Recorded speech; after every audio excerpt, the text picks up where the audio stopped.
رحمۃ اللہ علیہ کے بارے میں یہ بھی کہتا تھا کہ قاتلہ اللہ ما اجرہ علی الدین،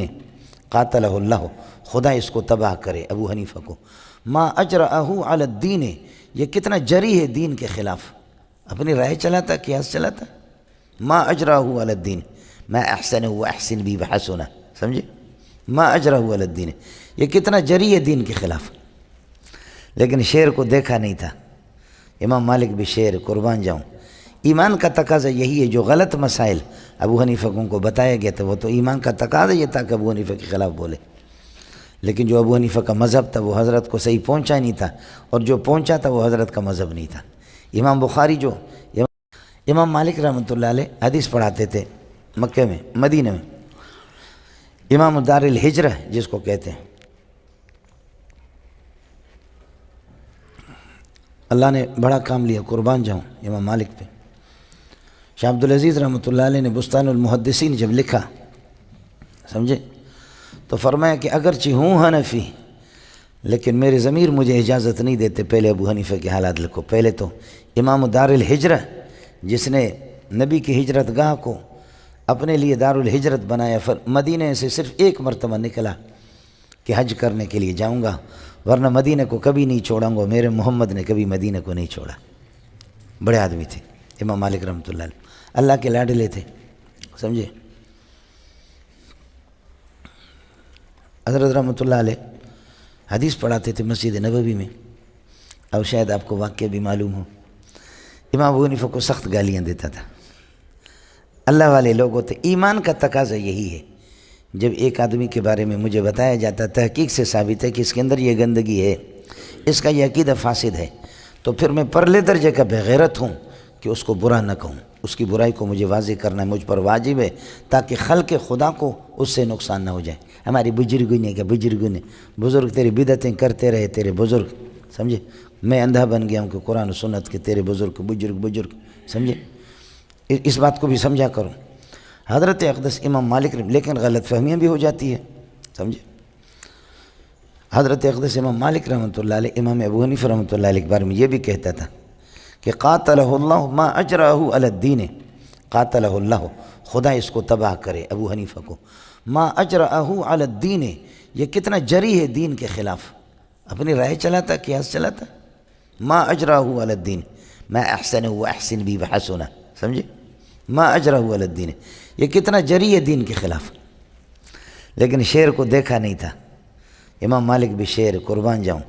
ایمان کا تقاضا یہی ہے، جو غلط مسائل ابو حنیفہ کو بتایا گیا تھا وہ تو ایمان کا تقاضا یہ تھا کہ ابو حنیفہ کے خلاف بولے، لیکن جو ابو حنیفہ کا مذہب تھا وہ حضرت کو صحیح پہنچا نہیں تھا، اور جو پہنچا تھا وہ حضرت کا مذہب نہیں تھا۔ امام بخاری جو امام ابو حنیفہ کا نام نہیں لیتا وہ بہت اچھا کرتا ہے، ایمان کا تقاضا یہ سخت غصے میں، قال بعض الناس، ابو حنیفہ اس قابل بھی نہیں ہے کہ اس کا نام لے لوں، یہ غیرت ایمانی ہے،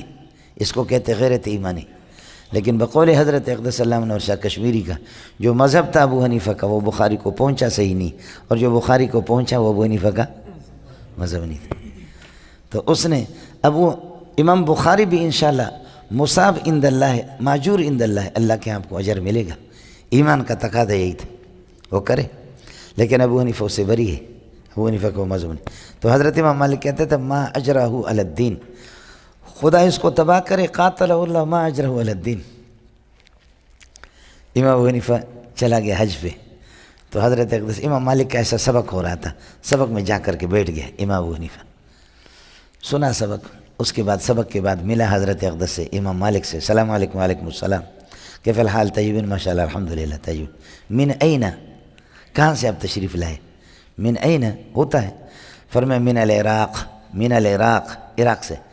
تو امام مالک نے فرمایا ہناک النفاق والشقاق، حضرت امام ابو حنیفہ نے فرمایا من العراق، اس نے کہا ہناک النفاق والشقاق، وہاں تو منافقت ہے اور وہاں مخالفتیں ہیں، جھگڑے ہیں، وہاں کیا ہے، عراق کے اندر تو منافقت ہی منافقت ہے، سمجھے، تو کون سا صاف بن کر کے آ گیا ہوگا، تو بھی تو منافق بن کر کے آ گیا۔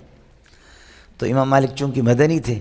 مدنی، تو امام ابو حنیفہ نے فرمایا وَمِنْ أَهْلِ الْمَدِينَةِ مَرَضُوا عَلَى النِّفَاقِ، وہاں پہنچ کر کے انشاءاللہ میں آپ کو ترکیب بھی بتا دوں گا، سمجھے، وَمِنْ أَهْلِ الْمَدِينَةِ قَوْمٌ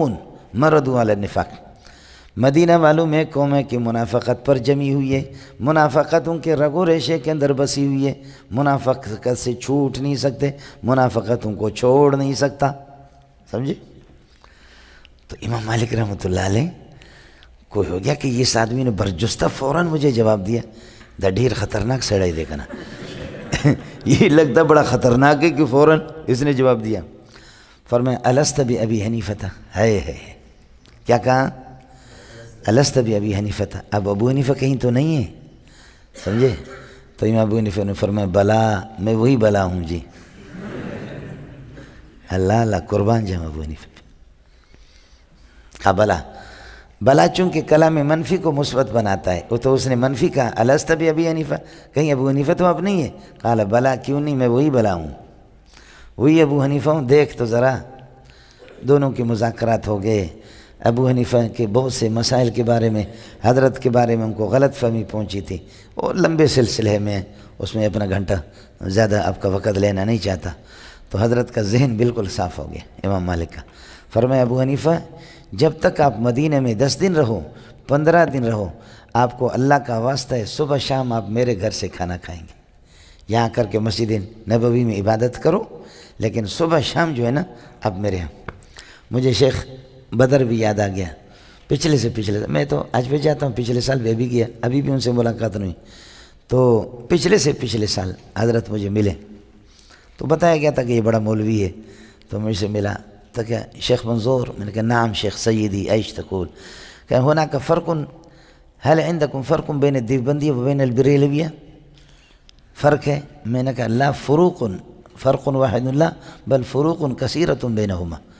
پھر میں نے ان کو بتایا کہ دیوبندیت کیا ہے، اس میں کوئی شک نہیں ہے کہ ہمارے بغیرت ابن بغیرت بہت سی بدعتیں کرنے والے پھر بھی نام ان کا دیوبندی کا۔ میں آپ سے ابھی پوچھوں کہ دیوبندی کے ارکان کیا ہے، تو انشاءاللہ آپ میں سے کوئی بھی نہیں بتائے گا، اور آپ کو میرا چیلنج اپنے استادوں سے پتہ کر کے مجھے بتا دو کہ دیوبندی کی اصل ارکان کیا ہے، کہ کون سا رکن ٹوٹے گا تو آدمی دیوبندی ٹوٹے گا، یہ آپ بتا بھی نہیں سکتے، کسی کو آئے گا بھی نہیں، اگر آئے گا تو وہ بتائے گا نہیں، اس لیے کہ وہ خود بدعت میں مبتلا ہے۔ دیوبندی جیسے موحد کوئی اللہ کے فضل و کرم سے ہمارے قابرین جیسے، عام صوفی بغیرت جاہل، وہ جا کر کے اللہ کا بھلا کرے بدعتیں اور چھتری استعمال کرے دیوبندیت کا، سمجھے؟ اس طریقے پر نہیں ہوتا۔ حضرت اقدس نے سب کچھ امام مالک نے سمجھایا، سمجھے؟ خیر وہ شیخ بدیر میرا دوست بن گیا۔ السلام علیکم جی دوستو، آپ نے دیکھا اور سنا شیخ مولانا منظور مینگل صاحب کو کہ شیخ مولانا منظور مینگل صاحب کیا بیان فرما رہے تھے۔